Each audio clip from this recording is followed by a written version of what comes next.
Well, morning everyone. Today is the 9th or 10th of June, I can't quite remember which, and we're off in Raymond the 2CV to go to Beedale in North Yorkshire to meet up with some other 2CVers for a socially distanced cup of tea and some cakes. So here we go. So the first leg takes us over towards Otley.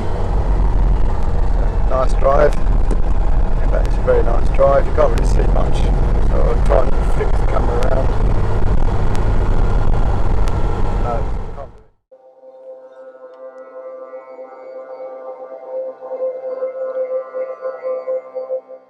do it. At the moment we're going over the road between Baildon towards Hawksworth village, not far from my house. It's a bit of a twisty little road, but it's a lot of fun.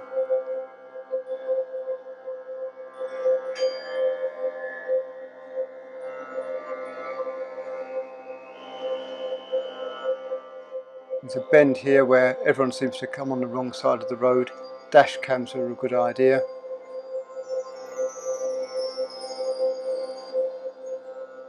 And now we're just outside Otley.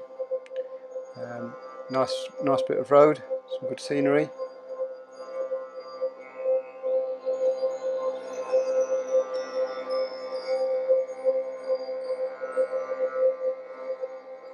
We've successfully passed through Otley now on the main road through to Harrogate from Otley.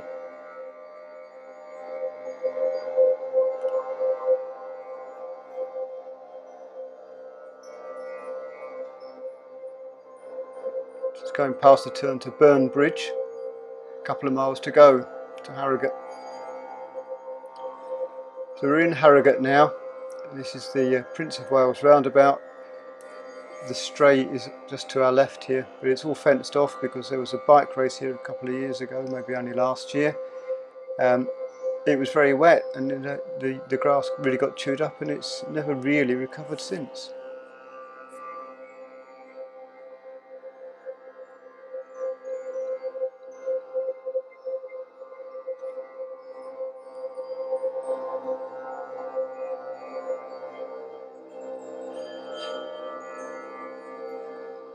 So you can see we're on the A61 to Ripon.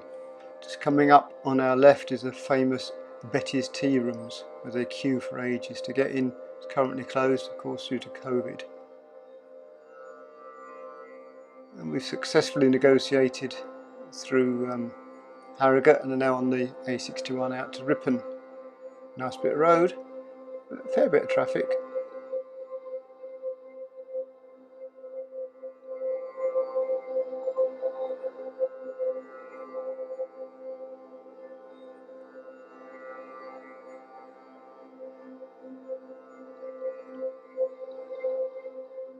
It was a lot of fun.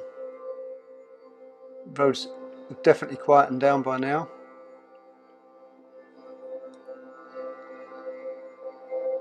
Here we are, we're just coming into the middle of Ripon. You actually now go sort of past Ripon and then back on yourself a little bit. And we just come up to these traffic lights at the clock tower and we turn right. Takes you out towards well, Leyburn and places like that.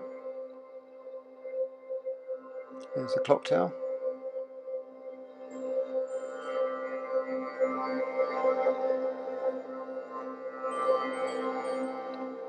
Look at this big wagon coming out. It's a big cement lorry or something. It wasn't particularly close, but it was just a thing I hadn't expected to see as we're coming to North Stainley.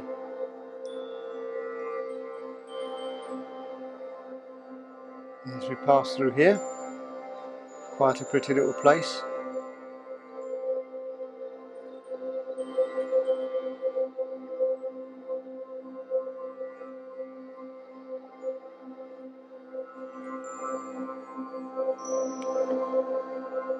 Oddly enough, coming up on our left is a Citroen dealer. There we go, how apt for a 2CV.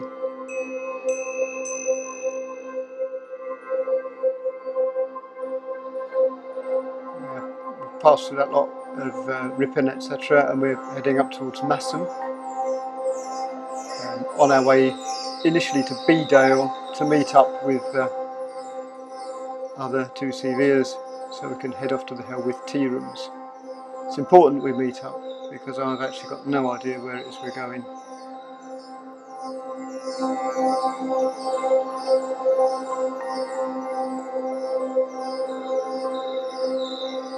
For June, I mean, yeah, just look at the sky. It threatened rain all day. Far from good. It was actually quite cold. As you'll see in the pictures at the tea rooms, I ended up wearing a coat. We were outside.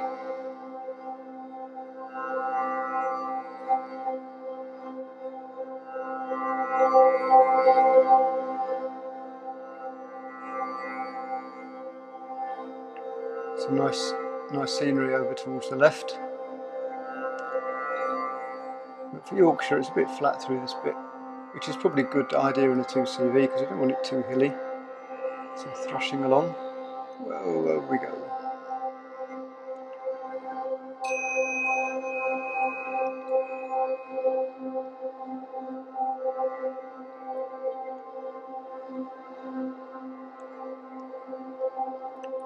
I mean, 29 brake horsepower.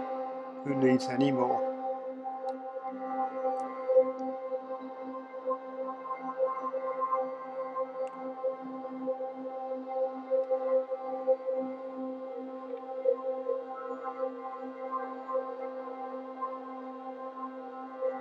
Yeah, 29 brake horsepower. A lot of fun. We're coming up to a turning now on the left, which is actually going to take us down into Beedale. I didn't have the sat nav on. I was just following the signs and sense of smell basically. And here we go. Success, success. However, as we turn down here, we don't go very far when we get stuck behind a big wagon all the way into Beedale. There you go, getting into Beedale. We're looking now for the railway station. No idea where that is, so I come to a junction. I should really go straight on there, but I didn't. I turned left through the market, still behind the big wagon, been behind him for ages. Wasn't really holding me up, but just can't see very much. It's market day in Beedale.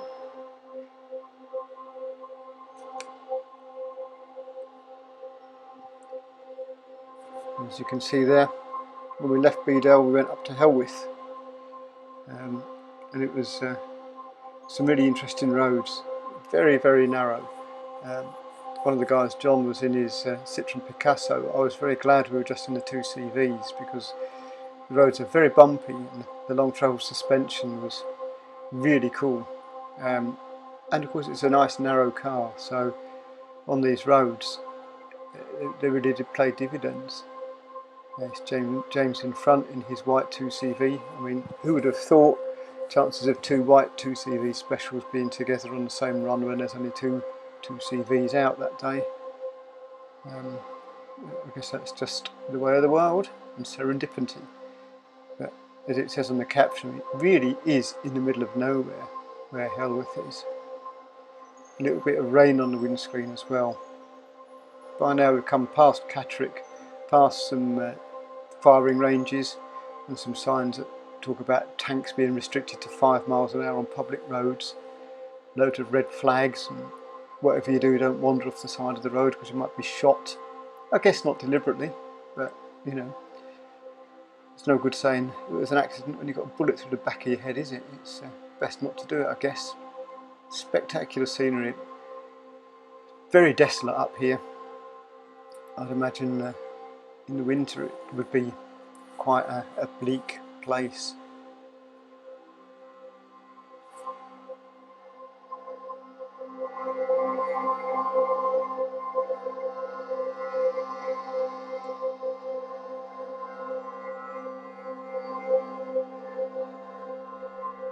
I would also think it was an amazing place for stargazing as well though.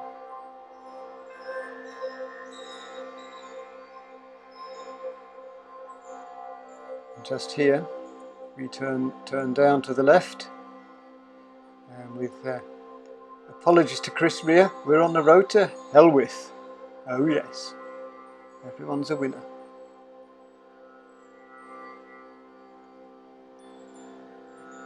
Not many neighbours here. Apparently Jenny, who owns the tea rooms, was telling us that if you try and get here by sat-nav, there's about 5 different farms, all with the same postcode, so it's not quite so good to navigate by sat-nav here. It's can easily end up going to completely the wrong place, literally a couple of miles away from where you want to be, with no guarantee of course that the place you're going to is actually even occupied.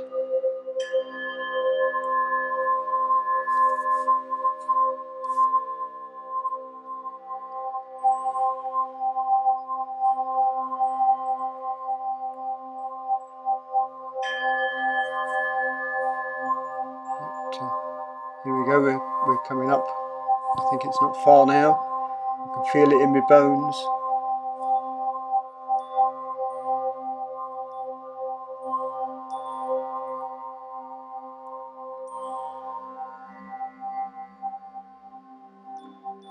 Sheep, suicidal here, same as everywhere else.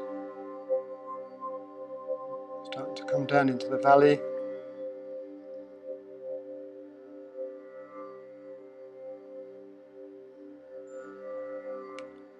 And we come to the gate where it's really the access to the property.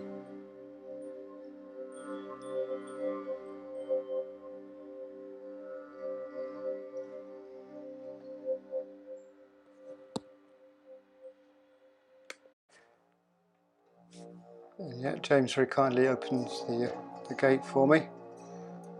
And this is really the start of the drive down into to the tea rooms.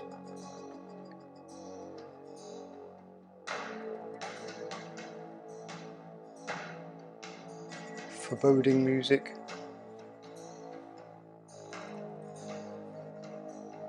It's not really a foreboding place. Very nice people, Jenny and her husband.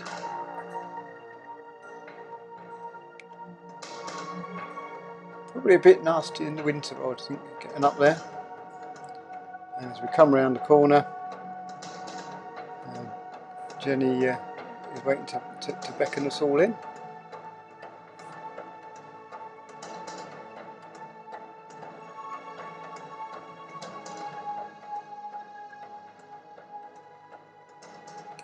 Got some still pictures of the cars at the Helwith Tea Room. This is Raymond. That's James's car and some nice goats. Provided the milk that we had with our cups of tea. Raymond again, and John's Picasso behind. John's car was in for an MOT that day.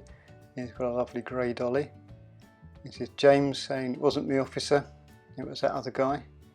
I wouldn't believe a word." It's James's car again. This is where we had our cup of tea and scones, delicious, underneath those umbrellas. The plums and custard is Jenny's car, called Bisou. She's had it a long time, really loves the car, and I can't blame her. It's a nice one.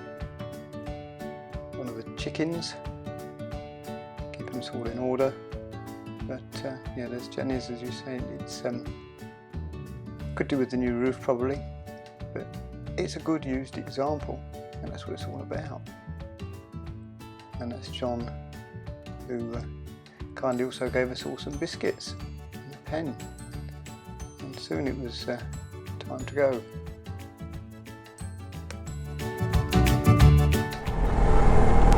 Here we go, we're climbing out of the tea rooms place. Quite steep, as I really wouldn't imagine doing that easily in the winter.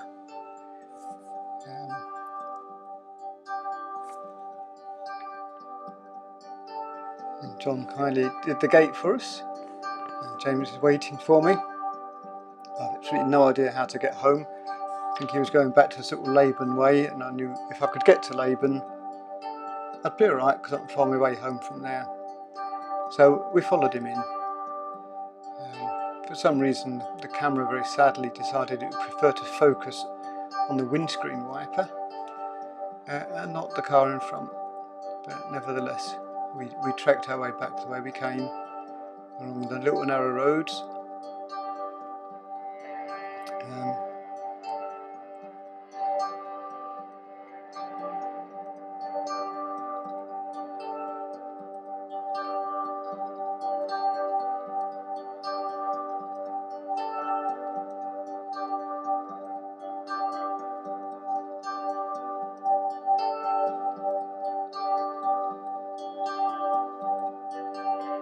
So we come up to this junction, there's a couple of pedestrians just opposite. They're probably thinking, we don't see any cars up here, ever. And then there's two cars. And they're two CVs. And they're both white. What is going on?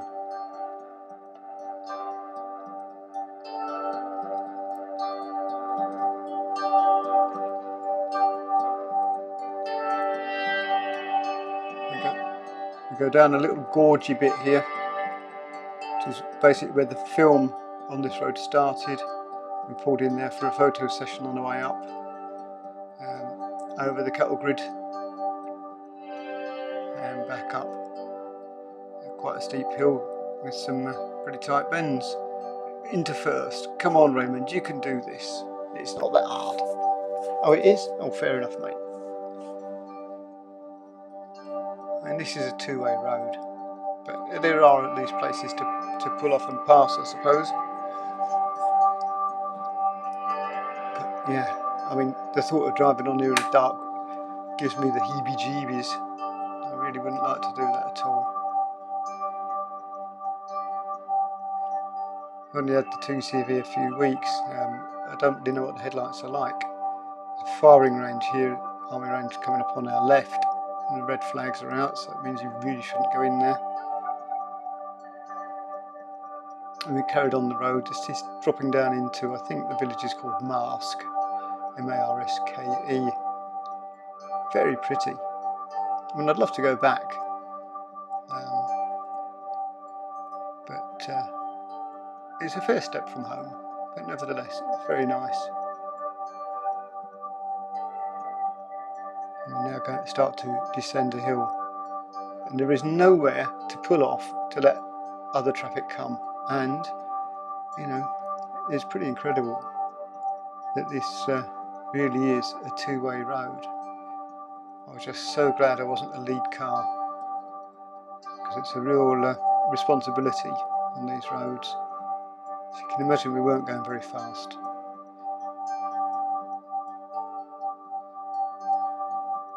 Can't remember how steep the hill is. I think it said 20%, which is like a 1 in 5 in old money.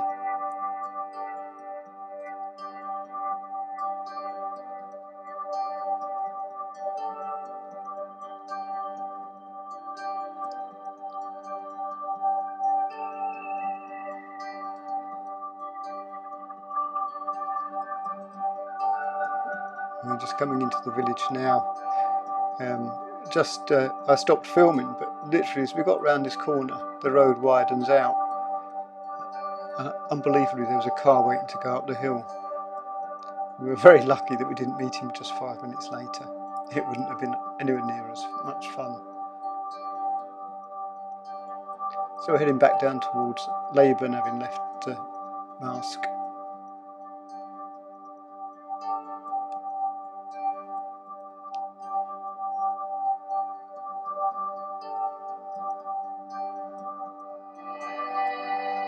I mean, look at that. Who needs to go abroad?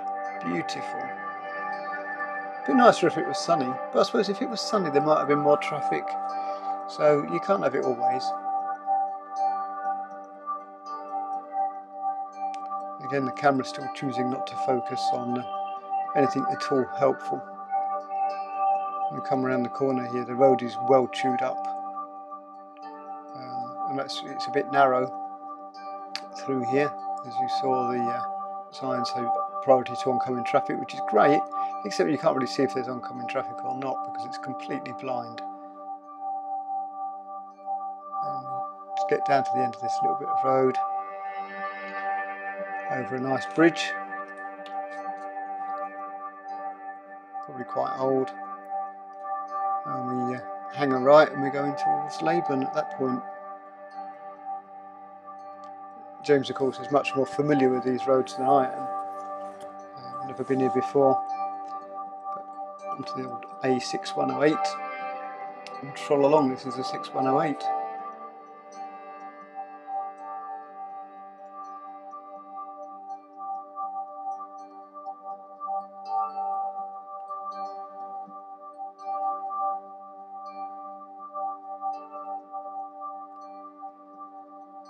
I left James in Laban.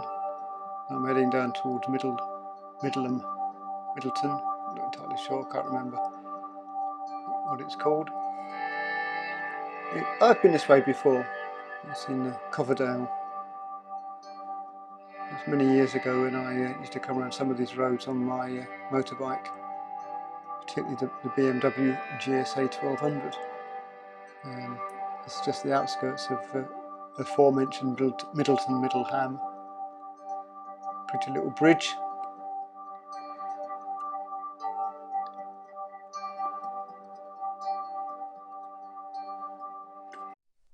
Well, so we are here a few days later, back in the car, back in the garage, putting a concluding part on the film that you may have just watched, hopefully enjoyed.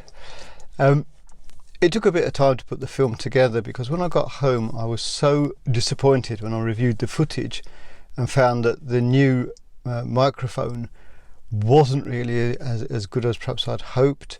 It seems absolutely fine for doing static pieces like this, but when I was on the move there was just so much background noise I had to re-record the entire audio over the film so that we had something to watch or listen to. Also, the camera seemed to focus more on the windscreen wipers. That's just user error, I guess. But we got there in the end, hopefully got something which we could all watch. The journey back from the Helwith Tea Rooms, which was absolutely awesome, and I recommend that to anybody. It is a hard place to find. It is in the middle of nowhere, but it's well worth it.